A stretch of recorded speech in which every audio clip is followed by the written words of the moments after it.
மா ஒரு வாரம் ஆளா வாங்க. புரியுதா புரியல உங்களுக்கு? மா உள்ள போனவா அந்த கேட்ல வெளியே அனுப்பிருக்கா. அவர் வெளியே அனுப்பிருக்கா. முடிஞ்சவங்கள வெளியே அனுப்பிருக்கா. அப்படியே அபிஷேகம் பண்ணவா வெளியே அனுப்பிருக்கா. அந்த கேட்ல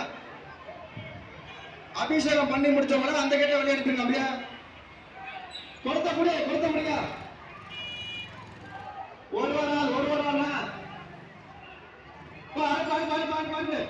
அனுப்பு.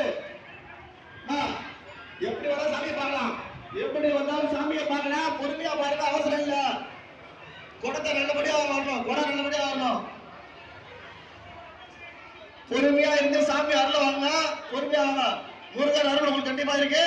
பொறுமையா இருந்து உங்க குடத்தை வந்து நல்லபடியா அலங்காரம் பண்ணி சாமிக்கு அபிஷேகம் பண்ணணும். அடிச்சு முடிச்சு வராதீங்க. இவ்வளவு நேரம் வந்ததுக்கே பிரயோஜனம் கிடையாது. எல்லாம் பொறுமையா இருந்து உங்க பால் குடத்தை கொண்டு வந்து அந்த முருகருக்கு அபிஷேகம் பண்ணணும். அதனால பொறுமையா